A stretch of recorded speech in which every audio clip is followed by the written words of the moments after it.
Deməli, çinin uzunluğu oldu 12. Çinin uzunluğunu çəkdik. Sonra arxa olduğuna görə boyun dərinliyini götürəcəm 2. Bunu da birləşdirirəm 2 ilə. Bu oldu boyunun dibi. Bir də çəkin, sonra viçkaların yerini çəkin.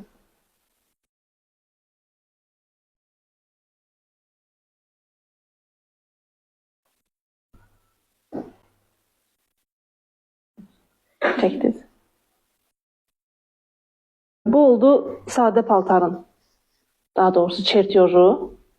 İndi bu sadənin üstündən digər paltarları hamısını çıxaracağıq. Deməli, nə ilə?